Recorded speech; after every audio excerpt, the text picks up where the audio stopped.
The 2024 NFL Draft has come and gone. So let's talk about post-draft winners and losers for the Washington Commanders here on this roster. Because obviously with the players that they selected, the dynamics in this locker room have completely changed. And today we're going to be talking about those changing dynamics and which guys are benefiting from that and which guys are not benefiting from this new rookie class coming in here. So first of all, guys, first things first, let's beat the Cowboys. All right, we do this every single week. We do a like battle on 2 of our videos. The Cowboys Reports video today, or this week, had 1,260 likes. That is a lot, all right? So that's going to be tough to beat. America's team.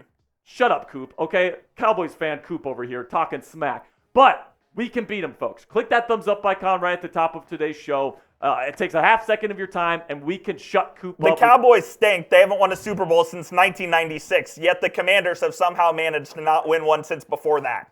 Well, Coop, we're going to beat you today, and then you'll see over the next 2 decades that Jaden Daniels will be your daddy, okay? So make sure you click that thumbs up icon right now. And without further ado, let's get into the winners here. Because, I like to start, I'm a positive guy. Let's start with the positives here.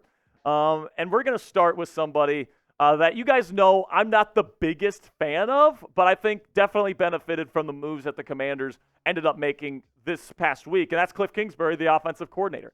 I feel like sometimes he definitely gets stale. He doesn't make adjustments mid-season very much. To be fair to him, those adjustments have come, and lack of adjustments have come when he's a head coach, and he's got more than just the offensive game plan to worry about. So hopefully now that he's just an OC for the first time in a long time, things start to look better for Kliff in terms of his creativity, in terms of adjustments made not only mid-game but also mid-season. And listen, I think that Jaden Daniels is the perfect fit for him because Kliff isn't really good. It's not really his bag to develop quarterback footwork, their mental processing, all these different things. Under 3 years of his tutelage, Patrick Mahomes looked like one of the most raw quarterback prospects to ever come into the National Football League. People were convinced the best quarterback of our generation was going to be a bust.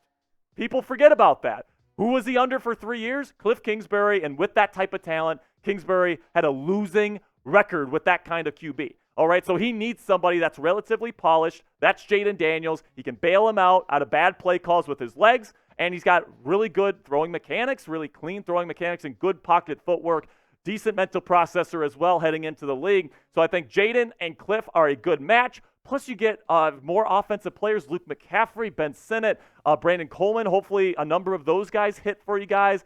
I know, you still got Terry McLaurin, who was so a big winner for the Washington Commanders last week, where McLaurin, for all of his NFL life, he has not had a legit number 1 franchise quarterback throwing him the football. Now, hopefully, he does in Jaden Daniels, okay? If it's not going to be Daniels, I just feel so bad for this guy because over the last several seasons, he's had guys like Carson Wentz, Taylor Heineke, Sam Howell. And listen, Jacoby Brissett was throwing him the football last year, and he was amazing throwing the ball to Terry McLaurin last year, okay? So I think with a guy like Jaden Daniels who throws a beautiful slot fade, a great deep ball, somebody like McLaurin who I think is a top 10 talent at the wide receiver position. Today, he's had over 1,000 yards the last 4 seasons with the quarterback play that we talked about earlier. I think that Terry McLaurin is about to explode into a potential superstar here at the Washington Commanders. I think this is a good offensive scheme fit for him here at this air raid style of offense where they're going to be throwing the ball down the field, some screen stuff as well. McLaurin is a very well-rounded receiver, and I'm super excited to see how Kliff Kingsbury is going to use him and how Jaden Daniels gets him the football. So give me an over-under right now. Will Terry be over or under 9.5 touchdowns in 2024? Do you think he gets the double digits? Type O for over or type U for under for today's pinned comment. YouTube's going to throw you an ad break here in just a couple of seconds. When that happens, take advantage of that time and let me know over or under. Another winner here is Clelin Ferrell because he's apparently going to be a starting edge rusher for the Washington Commanders in 2024.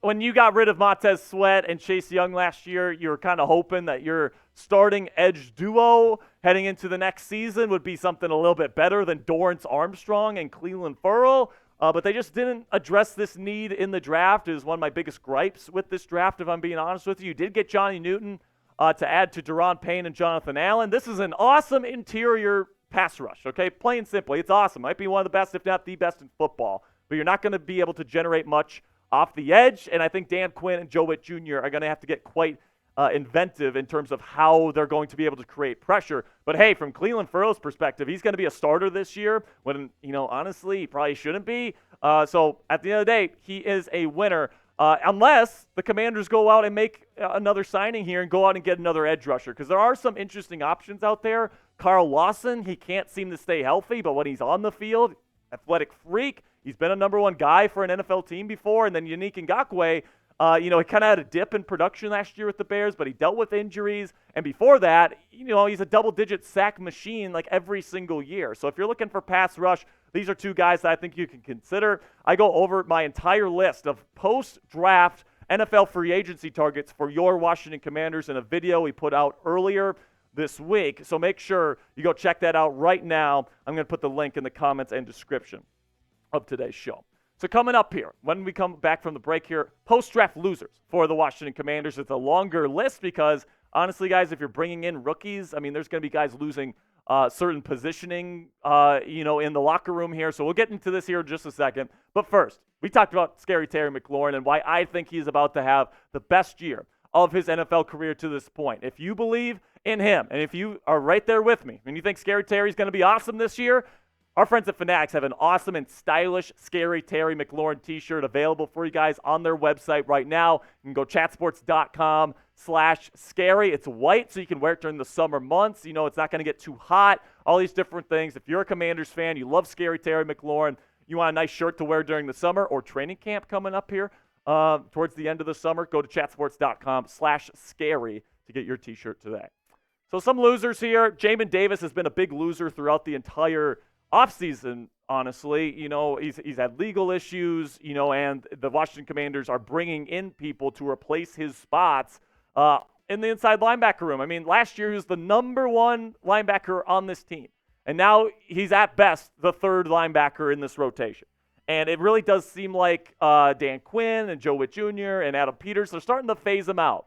And it's looking like, he's going to be a free agent next year, and I think that they're probably going to let him walk. They do have Bobby Wagner. They have Frankie Louvu. They drafted Jordan McGee out of Temple, who they really like. So it just seems like Jamin is on his way out, and I just think his days are numbered here in a Commander's uniform. Then Darrick Forrest here. And listen, I'm a huge Darrick Forrest fan, but he is an unrestricted free agent next offseason. You have Quan Martin in the room already. Who did not play well as a slot corner last year. So the fact that they took Mike Sainristil, a slot corner in round 2, tells me that they're going to move Quan back to safety, and he's going to be the free safety of the future for this team. I think Darrick probably starts over Martin next year because I just think he's a better player. But I think long-term, Jartavius, Quan Martin, whatever you guys want to call him, it looks like he's going to be the option at free safety because with Forrest about to hit the free agency market here, I think he's going to have a good season, and I just don't know if Adam Peters and Dan Quinn are going to want to pony up the dough with a rebuilding franchise to a position like free safety when you already have a guy in Quan Martin who I think is more than capable of playing the position. Also, Percy Butler, pretty good at free safety as well. So as much as I hate to say it, I love Darrick Forrest. He's a playmaker. I think he's going to have a good year this year.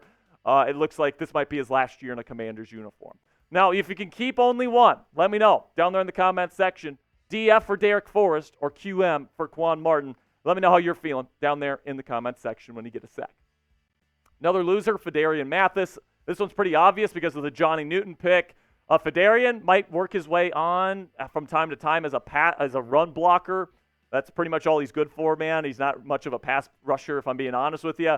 But it looks like Jonathan Allen and Daron Payne are going to be taking the early snap downs. And then Johnny Newton's going to come in on the pass-heavy down. So I just think that Phidarian's role is pretty dramatically reduced here with this draft pick at number 36. And I just think that his role is going to be reduced quite a bit. Then we go Jeremy Chinn. And plain and simply, I just don't know what the future holds for Jeremy. They did get Dominique Hampton, who they believe in the later rounds, very physical type safety. They got a bunch of safeties on the UDFA class this year that are pretty promising. And with the fact that Jeremy's only on a 1-year contract, that tells me that the Commanders see him as more of a 1-year rental. And they're hoping that one of these younger, athletic type prospects coming in and joining the fold are going to be able to ascend to a point where they feel comfortable starting someone else other than Jeremy Chinn in 2025 when that day eventually comes. Then another loser, pretty obvious here, Cornelius Lucas with the Brandon Coleman pick. And then that night, Adam Peters says, we think he's a tackle. I mean, Lucas might win the starting job out of the gate, and honestly, he might if Coleman stinks. But Coleman's coming for his job, man. And Lucas, as somebody that probably went to the draft hoping that they wouldn't take a tackle or they'd take a guard and they would, give him a chance to be the left tackle of this football team. And then they take Coleman, and then that night they say, yeah, we're going to go with that guy. It's definitely probably not a good feeling for Cornelius. But here, Coleman, man, last year, what I'm going to say about him, he did not look good on film last year. My initial grade on him was a late day 3 grade because plain simply his feet were everywhere. His hand placement was everywhere. Now, he was dealing with injuries in 2023. And then on that national championship game surge that the Horned Frogs had in 2022, 79.6 grade. So he was a lot better in 2022. The film was a lot better at that point as well. But I will say, not the best Senior Bowl week. He lost a lot in the one-on-ones. And listen, I understand that Coleman has an incredible physical profile, specifically from the perspective of a guard, but over 34.5-inch arms. I mean, that's really good arm length. He's got great athleticism, as you guys can see on this relative athletic score chart. And he's intriguing to me. And if he hits, I mean, this is going to be a legit piece to this offensive line that, this team is desperate for at this point. But if he stinks, and there's at least a good chance that he does in his first season in the league, and he plays, this is going to be dangerous, not only for the Commanders as a team, but for Jaden Daniels because he's going to be blocking his blind side. So let me know down there in the comment section, who would you rather see at left tackle for the Washington Commanders? Would you rather go Cornelius Lucas, who I see more of like a backup swing tackle option type CL? Would you rather go with the higher upside option and Brandon Coleman, the rookie out of TCU, the 3rd-round pick, type BC, if you'd rather go with Coleman? All right, that'll be it for today's show, guys. I appreciate your support. Make sure you click that subscribe button if you haven't already. And until next time, hail to the Commanders.